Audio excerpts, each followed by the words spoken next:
다니엘 기도회의 은혜를 많이 받고 있습니다.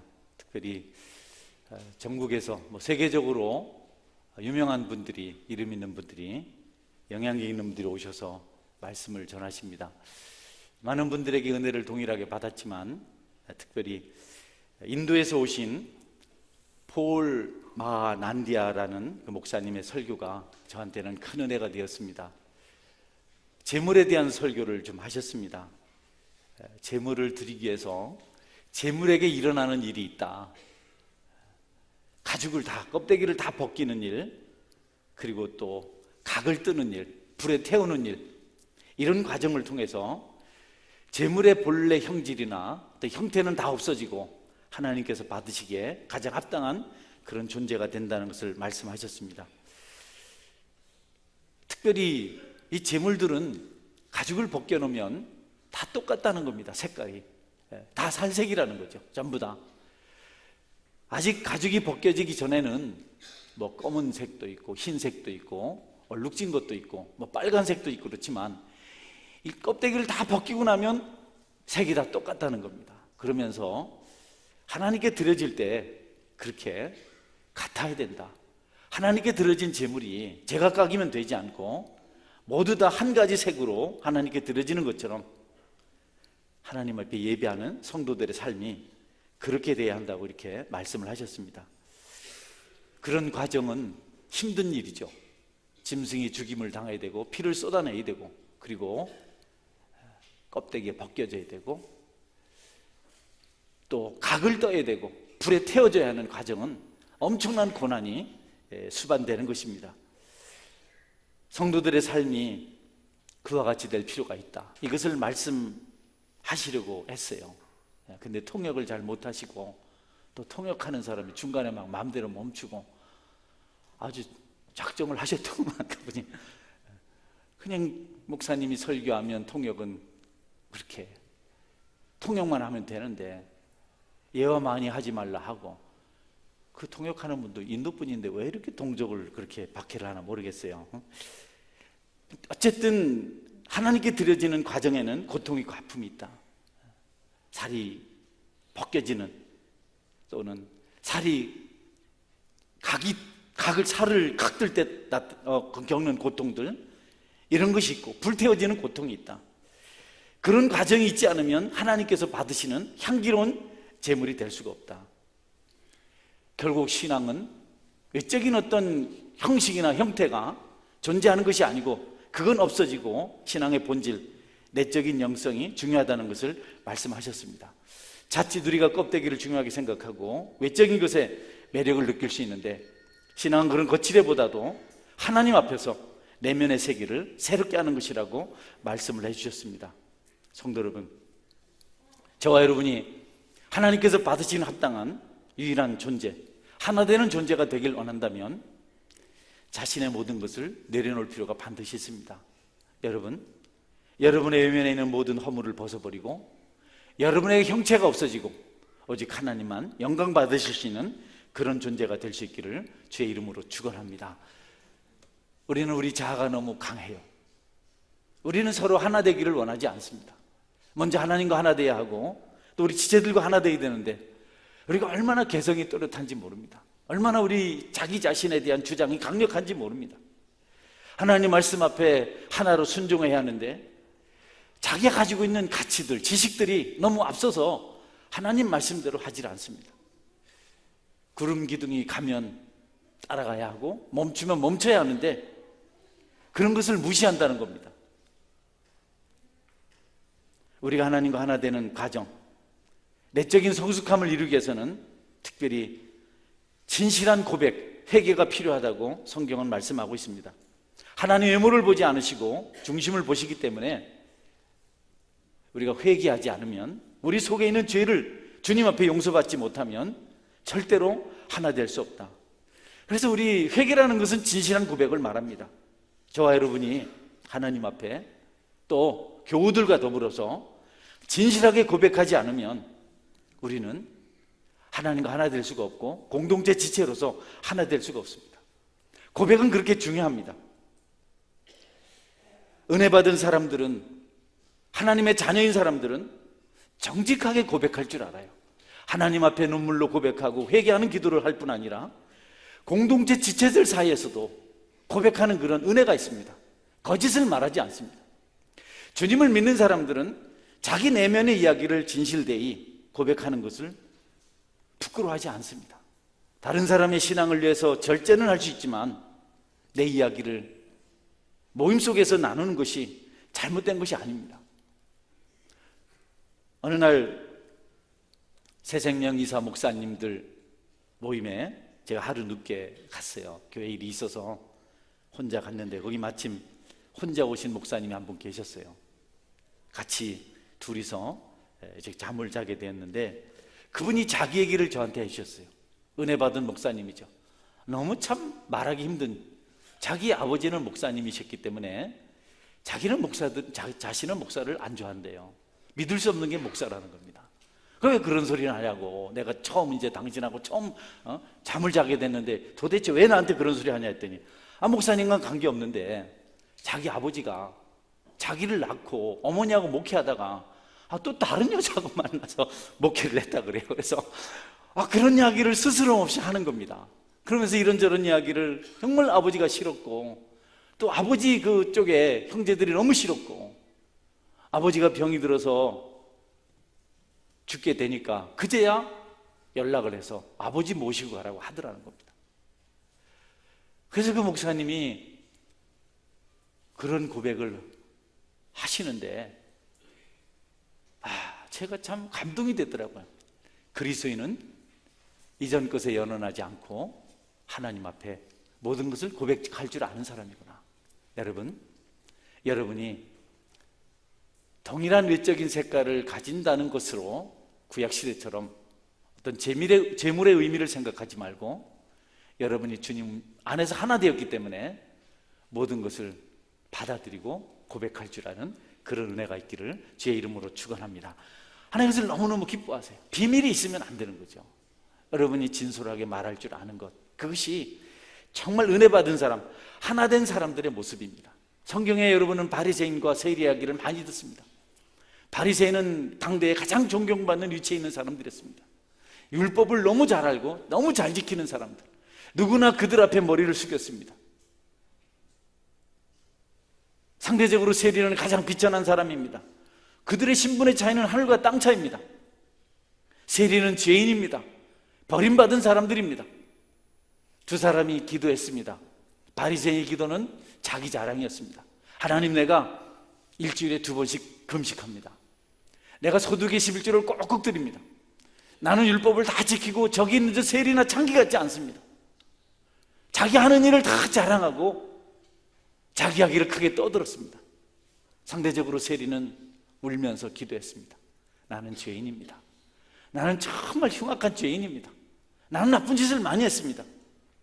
여러분, 내면의 진실을 토로한 세리가 하나님께서 인정받은 그런 기도를 한 사람이라고 성경은 주님은 말씀하고 있습니다. 하나님 앞에서 거짓이 없는 진실한 고백을 할 수 있는 사람, 하나님께 또 믿음의 공동체 사이에서 공부 시간이나 구역 모임 시간에 자기 이야기를 할 수 있는 사람들, 그들은 내면이 건강한 사람이고 은혜를 받은 사람이고 청결한 양심을 가진 사람이고 애통하는 마음을 가진 사람들입니다. 그와 같이 진실한 모습으로 하나된 모습으로 살기 위해서 하나님 우리에게 고난을 주십니다. 뼈를 깎는 아픔을 주십니다. 가죽이 벗겨지는, 허물이 벗겨지는 가장 심한 욕 중에 껍데기를 확 벗긴다는 그런 욕이 있더라고요. 얼마나 힘들고 아픈 일인지. 그런 고통이 있을 때 비로소 하나님 앞에 정직한 사람이 될 수 있고 여러분 삶을 나눌 수 있는 성숙한 자리에 이르게 됩니다. 저나 여러분이 하나님께 기도할 때, 성도들 사이에 교제할 때 여러분 외적인 것을 말하지 말고 내면의 것을 고백할 줄 알아야 됩니다. 묵상이 필요하고 은혜가 필요합니다. 성도는 자신의 모든 것을 내려놓을 줄 알아야 합니다. 자기 주장을 내려놓을 줄 알아야 합니다. 아직까지도 내가 제일이다, 내 생각이 옳다, 한 번 가진 생각을 바꾸지 못하고 시험 든 것을 이겨내지 못하고 계속해서 고집하는 것은 미성숙한 겁니다. 성숙한 성도의 자격이 아닙니다. 저는 저희 교회 교우들 중에 저에게 자기 이야기를 하시는 분들 좋아합니다. 또 강대상에서 자기 이야기를 고백하는 사람들을 성숙하다고 봅니다. 하나님께 치료를 받았기 때문에, 다시는 그렇게 하지 않기 때문에 그런 고백을 할 수 있습니다. 아직도 공동체 속에서 또는 하나님 앞에서 진솔한 자기 이야기를 할 수 없는 사람들은 여러분 치료받지 못했어요. 성령의 은혜를 받지 못했어요. 따로 움직이는 분들, 같이 어울리지 않는 분들, 아직까지 하나 되는 기쁨을 경험하지 못했기 때문에 그렇습니다. 미움을 받을 수도 있고, 비난을 당할 수도 있고, 업신여김을 당할 수도 있고, 또 무시를 당할 수도 있습니다. 그러나 주님이 계셔서 자기 이야기를 말하고, 그리고 함께 공동체의 삶을 살아갈 수 있는 사람들, 그들이 진실한 하나님의 자녀요, 은혜 받은 사람이라는 것을 성경은 우리에게 가르쳐주고 있습니다. 성도 여러분, 저는 여러분들이 깨어 있어서 서로 하나 되기를 두려워하지 말고 모든 것을 드러내서 합력해서 선을 이루는 그런 성숙한 성도가 될 수 있기를 축원합니다. 특별히 양심의 존재를 소중히 여기시길 바랍니다. 사람에게서 사람을 성숙하게 만드는 것은 양심입니다. 양심은 우리와 동숙이에요. 같이 자고 같이 먹고 항상 같이 다닙니다. 가장 가까이 있습니다. 그 양심이 계속해서 우리의 삶을 조명해 줍니다. 잘못됐다고 말합니다. 잠잘 때도 말해주고, 일어날 때도 말해주고, 길을 갈 때도 말해주고, 계속 양심이 우리를 조명합니다. 멈추지 않습니다. 이전의 삶을 그냥 방임하지 않습니다. 양심이 얼마나 민감하게 우리의 잘못을 깨닫게 하는지 모릅니다. 그 양심의 소리에 귀를 기울이고 우리가 깨어있으면 하나님의 말씀을 들을 수 있는 능력이 생깁니다. 그런데 사람들은 양심을 자꾸 속여요. 양심을 무시해요. 양심의 소리를 외면합니다. 결국 그들이 계속해서 양심을 무시하기 때문에 양심이 마비되고, 그리고 그는 위선자의 길을 갑니다. 죄를 죄로 인정하는 것은 어려운 일이지만 그렇게 하지 않으면 양심이 병들어서 화인 맞아서 역할을 하지 못합니다. 양심을 계속해서 무시하고 양심의 소리를 계속 외면하면 결국 그는 양심의 기능이 상실되기 때문에 온전하게 될 기회를 놓치게 됩니다. 양심의 가책을 받지 않는 그런 존재가 된다는 겁니다. 그들은 도둑질을 막 합니다. 그리고 그 도둑질을 한 것 가지고 양심이 책망할 때, 아니야, 이것 가지고 가난한 사람들 도울 거야, 그렇게 해서 양심이 책망하는 죄를 그냥 덮고 넘어가요. 나는 어쩔 수 없어. 나는 살다 보니 이렇게 됐는데 많은 물질을 가지고 삽니다. 양심이 이 많은 거 누리면 안 되고 나눠야 된다고 말할 때, 여러분, 양심을 향해서 그런 소리 하지 말고, 우리가 부자가 됐으니까, 부자가 됐는데 우리 마음껏 먹고 즐기면 되는데 그런 이야기 하지 말라고 양심을 무시합니다. 선행이나 율법적인 그런 종교 생활을 통해서 양심을 침묵하게 만듭니다. 내가 열심히 내고 있지 않는가? 내가 최선을 다해서 봉사하고 있지 않는가? 나는 예배 자리에 꼬박꼬박 나오고 기도하고 찬양하고 헌금하고 봉사하고 이러면 됐지. 여러분, 그것으로 양심의 소리를 침묵하게 만들고 결국은 양심을 잠재우게 됩니다. 몇 번 외면하고 몇 번 그냥 하면 화인이 맞아서 이단자들처럼 거짓말을 뻔뻔하게 잘 시킵니다. 거짓은 막이라고 했는데 양심이 화인을 맞아버리면 전혀 부담 없이 거짓말을 시켜요. 찔림이 없습니다. 정직하지 않아요. 그냥 툭툭툭툭툭 뻔한데, 그렇게 여러분 양심의 소리가 그렇게 침묵하게 되면 나중에 여러분의 영혼이 지옥 가서 양심이 울부짖는 소리를 말하게 됩니다.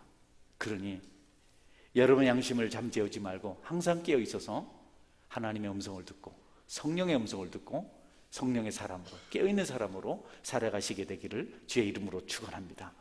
하나님이 여러분의 양심을 통해서 말하신다고요. 우리 속에 그것이 있기 때문에 우리가 해야 할 일은, 우리가 열심을 다해야 할 일은, 우리가 담대하게 처신해야 될 일은 양심을 무디게 하는 것이 아니라 하나님의 영광을 위해서, 지옥이 아닌 하늘나라에서의 영원한 삶을 위해서 믿음을 가지고 살아가는 겁니다. 양심의 역할은 조명하는 것으로 끝이에요. 방법이 없습니다. 하나님 말씀을 듣도록 만들어줍니다. 누구나 다 시험에 들 수 있는 확률이 있고 누구나 다 어려운 일에 빠질 수 있는 그런 때가 있습니다. 그때 여러분, 양심이 뭔가를 조명할 때 예라고 말씀하십시오. 그리고 말씀대로 바른 길을 가십시오. 사무엘이 말씀하옵소서 종이 듣겠나이다 한 것처럼 힘들더라도 여러분에게 속삭이듯 진심으로 말하는 내면의 소리를 들으시고 하나님 기뻐하시는 정로로 행하시는 은혜가 있길 바랍니다. 할렐루야.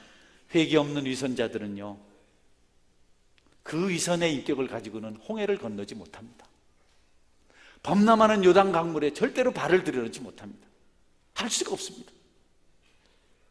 속이다가 거짓말하다가 양심을 무디게 만들다가 그들이 갈 수 있는 곳은 지옥밖에 없는 겁니다.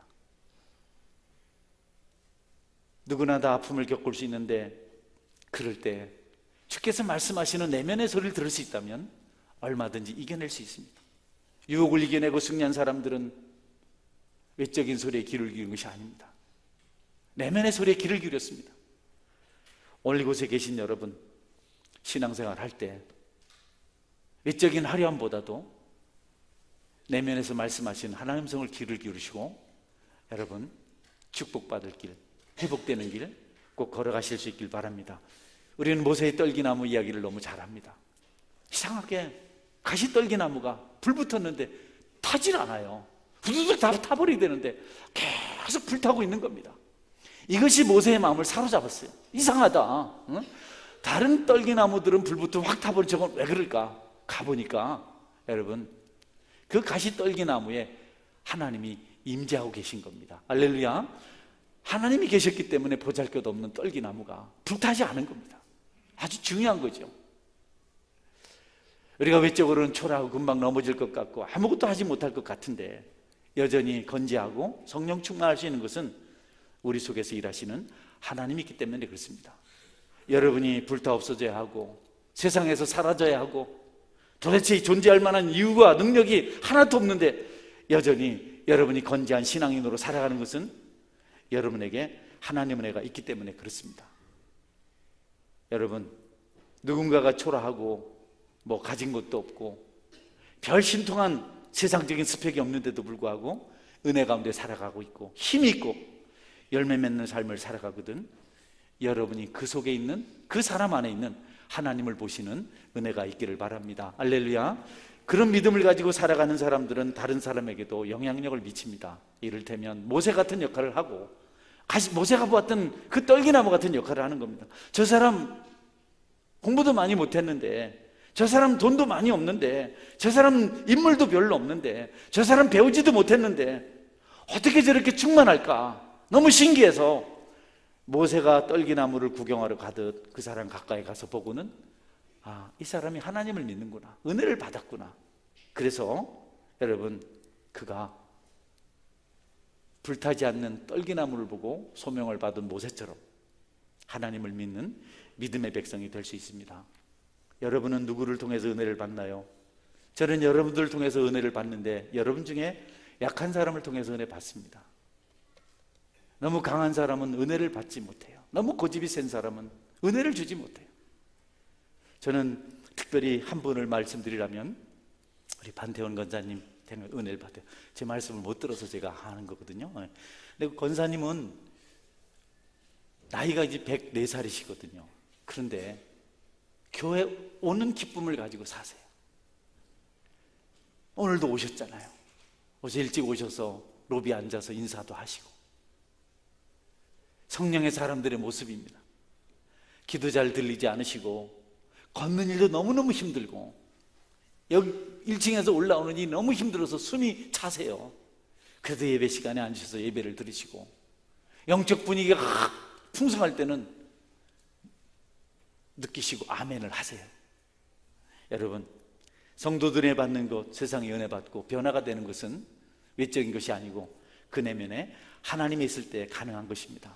저나 여러분이 그런 은혜의 사람이 될 수 있기를 축원합니다. 할렐루야. 사람들이 칭찬을 하지 않더라도, 내놓을 것이 없어도, 구박을 받고 살더라도 넘어지지 않고 쓰러지지 않고 계속해서 믿음을 가지고 살아가면 그것을 보고 은혜를 받습니다. 그 사람인들 뭐 감각이 없겠어요? 그 사람인들 감정이 없겠습니까? 그 사람인들 뭐 말할 수 없는 사람이겠어요? 똑같은 성정을 가졌지만 그가 참고 인내하고 하나님 은혜로 살아갈 때 사람들은 그것을 통해서 은혜를 받습니다. 세상은 스트라이크하고 뭐 어떻게 하라 소리치는 사람을 들 때문에 바뀌기도 하지만 하나님 나라는 그렇지 않습니다.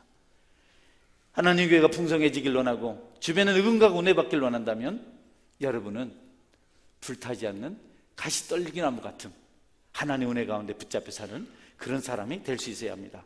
여러분 모두에게 그런 성숙함을 사모하는 은혜가 있고 또 마침내 그렇게 되기를 주의 이름으로 축원합니다.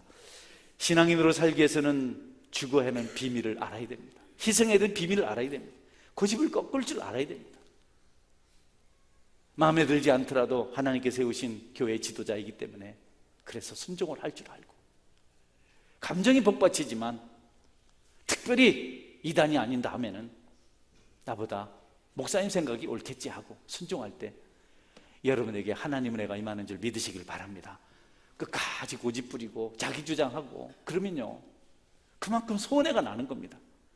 뭐 저를 두고 하는 것은 아닙니다. 말 안 들어도 저는 괜찮아요. 막 그래도 나도 뻔대로 살 수 있으니까. 그러나 여러분의 신앙의 축복을 누리려면 순종이 복입니다.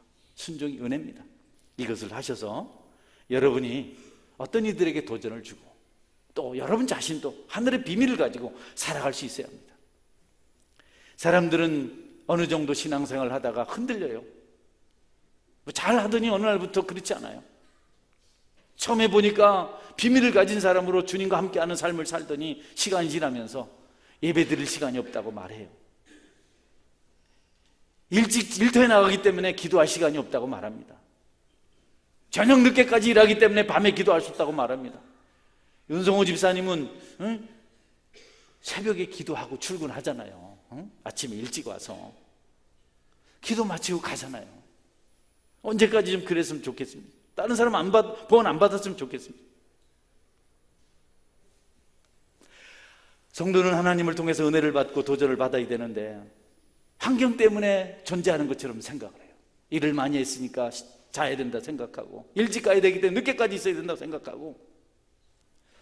그러나 여러분, 성도는 그런 것들을 내려놓고 포기할 때 하나님의 기적을 불러올 수가 있습니다. 무엇을 먹을까, 무엇을 마실까, 뭐 입을까, 끊임없이 거기에 질문을 합니다. 계속해서. 그것이 없으면 절망하고 그것이 있으면 우쭐거리고, 무엇보다 중요한 것이 주님이라는 것, 그분이라는 것 경험을 했으면서도 잊어버렸어요. 이전에 그들은 은혜를 받을 때 먹고 마시는 것이 전부가 아니고 하나님이 계셔야 된다는 것을 충분히 경험한 적이 있습니다. 몸이 아팠을 때 건강을 지키시는 분이 하나님이라는 것을 알고 이제 주님만 섬기겠다고 고백을 했습니다. 사업에 실패해서 힘들었을 때 내 산업을 지켜주시는 분이 하나님 것을 알고 그분께 맡게 된다는 것을 알고 그렇게 살았었습니다. 그렇게 고백도 했습니다. 그런데 시간이 지나면서 여러분 다시 돌아가는 겁니다. 예배를 포기하고 하나님께 모든 것을 맡기는 것을 포기하고 자기 삶이 바쁜 대로 가는 겁니다. 이전에 고백했던 것, 경험했던 것 새까맣게 잃어버렸어요. 얼마 동안 예배를 중심으로, 기도 중심으로, 은혜 중심으로 살더니 여러분 10년이 채 가기도 전에 흔들려 버렸어요. 아무려면 그때보다 지금이 더 안 낫겠습니까? 아무려면 신앙생활하는 사람들의 삶이 예전보다 더 좋아지는 것은 당연한 것 아니겠습니까? 그런데 이전보다 못한 길로 가고 있다는 겁니다. 시편 127편은 이런 말씀을 합니다. 여호와께서 집을 세우지 아니하시면 세우는 자의 수고가 헛되며 여호와께서 성을 지키지 아니하시면 파수꾼에 깨어있음이 헛되도다. 너희가 일찍 일어나고 늦게 누우며 수개떡을 먹으며 헛되도다. 그러므로 여호와께서 그의 사랑하시는 자에게는 잠을 주시는도다. 성도 여러분, 하나님 우선으로 살아가시는 은혜가 있기를 주의 이름으로 축원합니다. 오직하면 바울은 원수 갚는 일이 내게 있지 아니하고 하나님께 있다고 말씀하셨어요. 그가 목마르거든 마시게 하고 배고픈 먹게 하라. 그의 머리에 숯불을 쌓아두는 것이 이렇게 말씀하셨어요. 하나님 없는 것처럼 여러분이 하나님 것처럼 그렇게 너무 여러분 분주하지 않길 바랍니다. 모든 것을 다 할 수 있는 것처럼 생각하지 마십시오. 죽는 비밀이 저 여러분의 시장 여정 속에 있기를 주의 이름으로 축원합니다. 바울은 신앙생활을 다름질하는 것에 이렇게 비유했습니다. 달리게 하는 사람, 상 받으려고 달리는 사람. 구원을 받기 위해서 달릴 필요는 없습니다. 구원 은혜로 주어집니다. 구원은 전적으로 하나님 편에 주시는 것입니다. 우리 수고가 행위가 우리를 구원하지 않습니다. 세상의 많은 종교들은 스스로를 구원할 수 있다고 생각을 합니다. 선행을 해야 된다, 고행을 해야 구원을 받을 수 있다, 이렇게 말합니다. 그러나 하나님은 아니라고, 은혜라고 말씀합니다.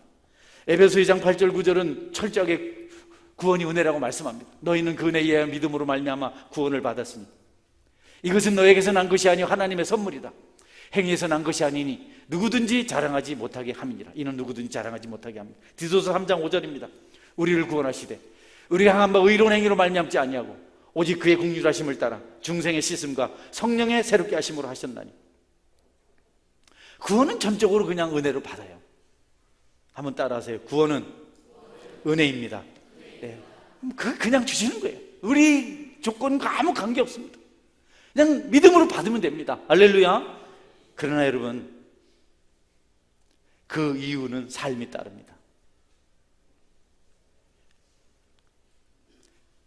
은혜를 받은 사람은 은혜에 합당한 모습으로 살아갑니다. 여러분이 구원받을 때 여러분의 모습이 어땠습니까? 여러분이 구원받기 전에 여러분의 삶은 어땠습니까? 그 삶을 가지고 남을 정죄할 수 있습니까? 그 삶을 가지고 남을 비판할 수 있습니까? 죄인 중에 괴수가 아니었습니까, 우리가? 그래서 구원받은 다음에 성도의 삶은 은혜고 순종이고 감사합니다. 찬송입니다. 큰 은혜를 받아놓고 독생자가 십자가의 죽으심으로 주신 그 은혜를 받아놓고 마치 은혜를 받지 못한 것처럼, 받지 않은 것처럼 정죄하고 비난하고 곁길로 가는 이유를 여러분은 무엇 때문이라 생각합니까? 은혜를 망각하고 배은망덕의 길을 가고 있는 겁니다.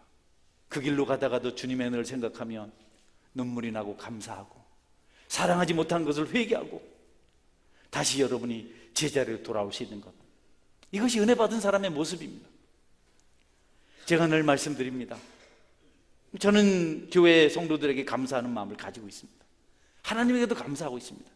그 중에 저희 집사람도 포함됩니다. 우리 마누라는 늘 100% 잘했고 나는 100% 못한 사람입니다. 26년을 살았는데 한 번도 잘못했다 소리를 안 해요. 다 내가 잘못했다는 겁니다. 나는 그렇게 해요. 요즘도 아내가 보면 좀 안 됐어요. 나 그냥 규모가 좀 제대로 돼 있지 않는 전도사 만나서 한 번씩 그러더라고. 나 때문에 당신 잘 됐다고. 기분 나쁘지만 일본은 인정합니다. 여러분, 은혜를 받았으면 은혜 받은 것에 대한 합당한 삶을 살아가시기를 주의 이름으로 축원합니다. 그 삶이 얼마나 힘든 것인지 바울은 운동장에서 선수가 상 받으려고 경기하는 것 같다. 장애물이 있으면 뛰어넘어야 되고 상대방이 방해하면 옆으로 비껴서 달려야 되고 핑계할 것이 없는 겁니다. 무조건 달리는 겁니다. 여러분, 축구 선수들이 축구하는 거 봤잖아요. 걸려 넘어지고 막 그렇지만 또 달리잖아요. 성경은 구원받은 것을 확신할 수 있는 것은 그들의 삶의 모습이다. 그들의 삶이 구원을 반증한다. 이렇게 말씀하고 있습니다. 참감람나무인지 돌감람나무인지를 알고자 하면 열매를 보면 된다. 삶의 모습이 어떤가? 나쁜 의도를 가지고는 면류관을 선물로 받지 못합니다. 좁은 문으로 들어가기 힘쓰라고 예수님께서 말씀하셨습니다. 위선과 형식적인 삶을 가지고는 여러분 절대로 천국 갈 수 없습니다. 그렇게 구원받았다고 위선자로 속이는 자로 사느니 차라리 구원받기 전에 이전 형편대로 사는 것이 마음이 편하다. 바울은 그렇게 말하고 있습니다. 여러분이 구원받으셨습니까? 종교적인 활동을 열심히 함으로 면류관 받을 것이라고 생각하지 마십시오. 진실하게 하나님 앞에 상 받으려고 달리는 경주자처럼 그렇게 달리시길 바랍니다. 하나님 교회를 섬기실 때도 여러분 진실하게 섬기십시오. 절에 가서 절 100번 하고 108번 하고 뭐 쌀 바치고, 이것이 신앙생활이 아닙니다. 공양미 300석을 바치면 아버지를 눈뜨게 만들고, 이것이 아닙니다. 그런 게 없어도 내가 받은 구원의 은혜가 커서 그 이상의 일을 할 수 있는 것이 성도의 삶입니다. 내가 문제를 상쇄시키는 주체가 아니고 하나님께서 문제를 해결하는 주체라는 것을 우리가 알고, 이기적인 신앙, 자기중심적인 신앙, 자기주장적인 신앙을 내려놓고 주님 앞에 겸비한 자로 섬길 때 거기에서부터 하나님의 은혜가 임하게 된다는 것입니다. 여러분, 다른 박씨는 저절로 되는 것이 아닙니다. 연습도 해야 하고 장애물도 넘어야 합니다. 진실한 그리스도인은 그 길을 걸어갑니다.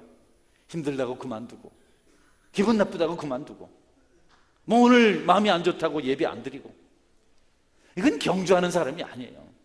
그 사람은 최고의 선수가 될 수가 없어요. 상 받을 선수가 될 수 없어요. 여러분 중에 교회를 직장보다도 못하게 생각하시는 분 혹시 계십니까? 직장은 1년 360 어떤 일을 가지만 교회는 빠져든다고 생각하면 계십니까? 영적 경주를 잘못하는 겁니다. 주님을 기쁘시게 하는 일, 주님을 영화롭게 하는 일을 위해서 다른 것을 내려놓고 영적 경주를 할지언정 다른 일을 하겠다고 그 일을 포기하는 것은 합당한 성도의 모습이 아닙니다. 구원받은 사람은 그렇게 하지 않습니다. 그 현장에서, 그 필드에서 달립니다. 아무리 운동을 잘하고 아무리 실력이 좋고 스타라도 그 경기에 나갈 수 있도록 선수 명단에 자기 이름이 적혀 있지 않으면 출전할 수 없어요. 우리의 이름이 하늘나라에 그 생명책에 기록되어 있지 않으면 우리가 아무리 열심히 해도 여러분 천국은 없는 겁니다. 예수 믿지 않고 양심이 화인을 맞아서 살아가면서 교회 와서 열심히 해도 여러분은 그 열심 가지고 지옥을 갈 뿐입니다. 여러분에게 깨어있는 양심이 있기를 주의 이름으로 축원합니다. 예수님 믿는 은혜가 있기를 주의 이름으로 축원합니다.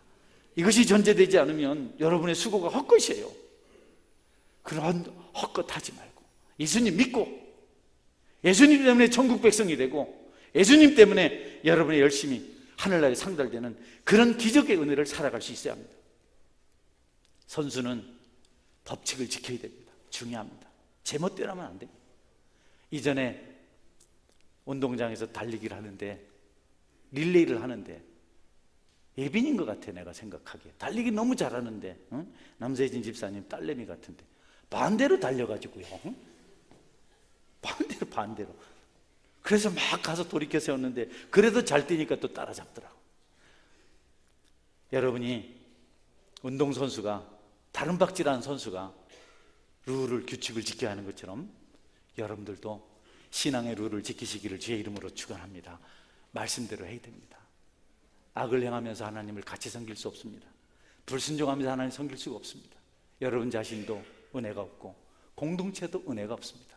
이 부분을 아시고 힘들어도 부담돼도 규칙을 지켜야 돼요. 장애물 힘들어도 넘어야 됩니다. 트랙이 커도 선을 따라서 돌아야지 중간으로 질러가면 여러분 1등을 해도 상을 받지 못하는 겁니다. 그래서 신앙생활이 결코 만만하지 않습니다. 우리의 신앙생활은 단거리가 아닙니다. 장거리입니다. 평생을 해야 합니다. 인내가 필요합니다.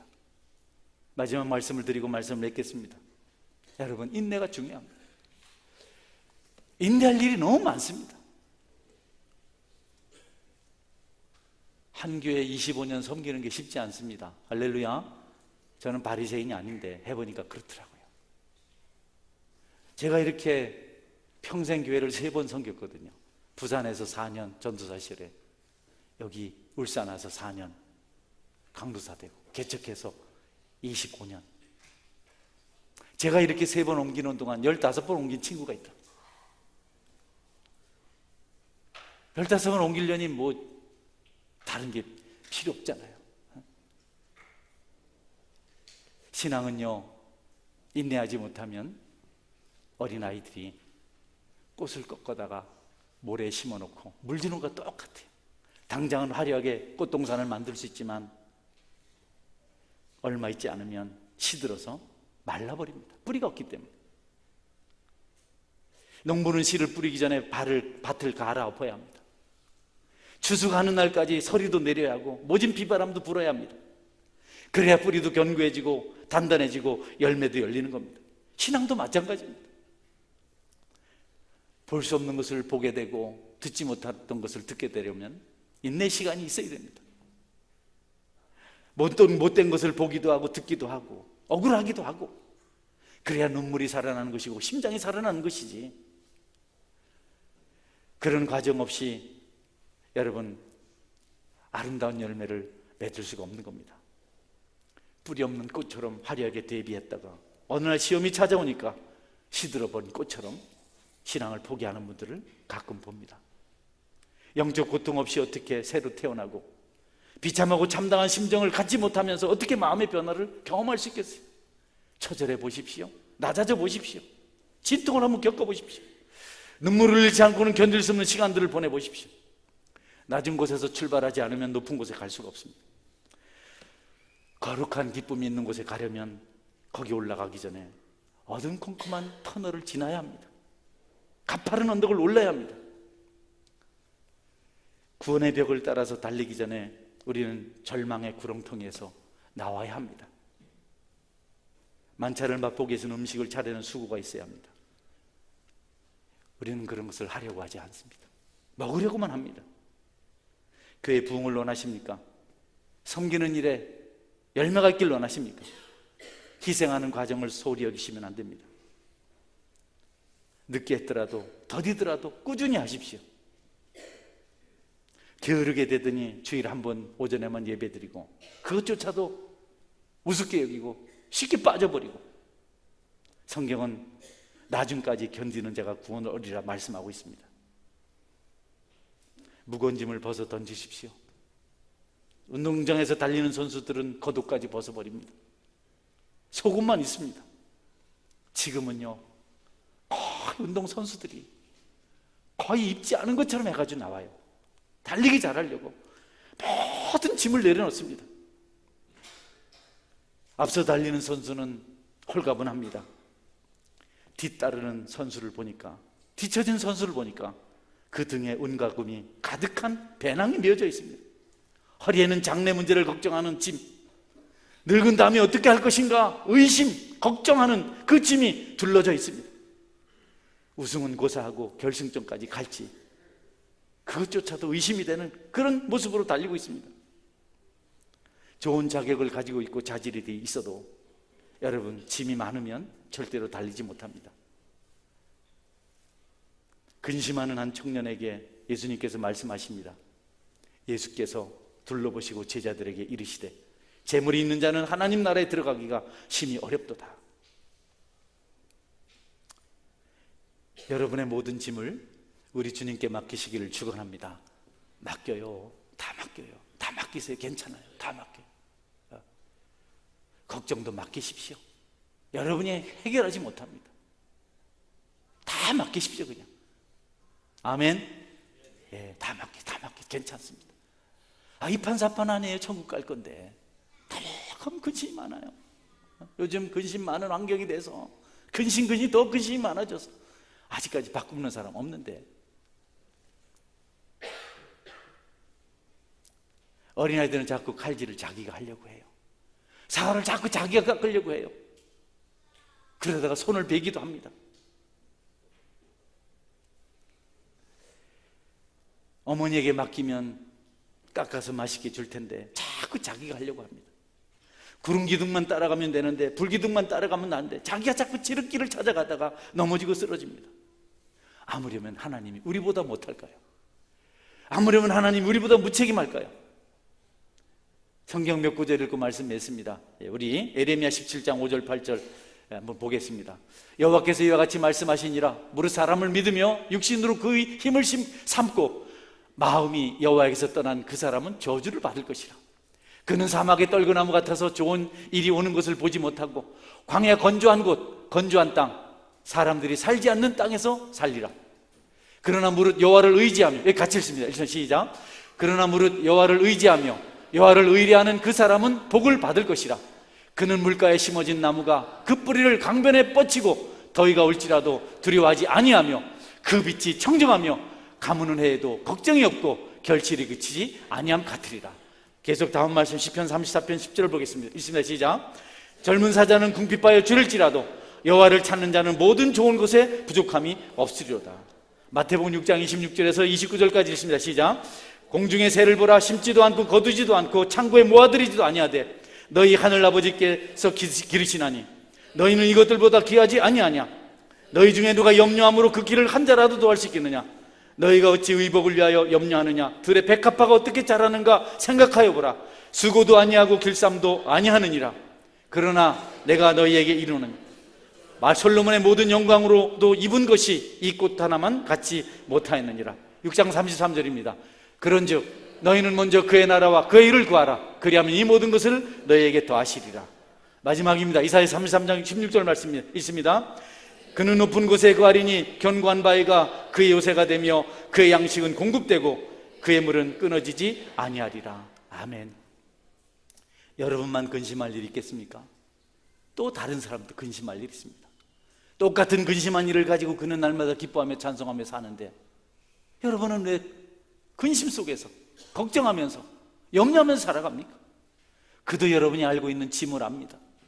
그도 여러분이 걱정하는 것을 걱정합니다. 어쩌면 더 할 수도 있습니다. 그러나 그들은 하나님을 믿기 때문에 그 짐을 하나님께 내려놓고 살아갑니다. 상받기에 경주하는 자는 오직 한 가지 하나님만을 기쁘시게 하는 마음을 가지고 달립니다. 다른 생각하지 않습니다.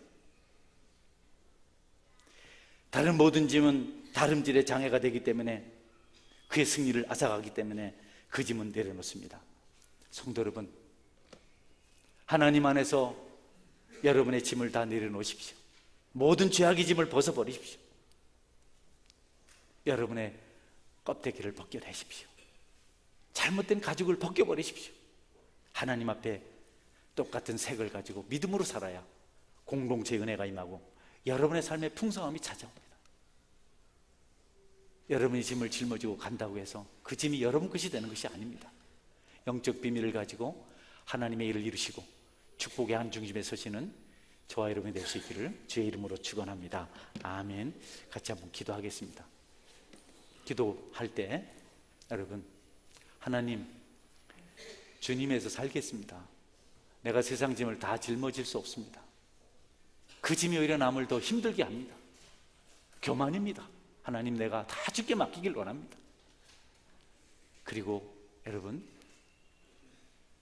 하나님을 향해서 다름질하는 사람 되게 해달라고, 넘어져도 다시 일어서고 마침내 면류관을 받을 수 있는 자가 되게 해달라고 이렇게 한번 기도하시면 좋겠습니다. 외적인 것을 중요하게 생각하면 안 됩니다.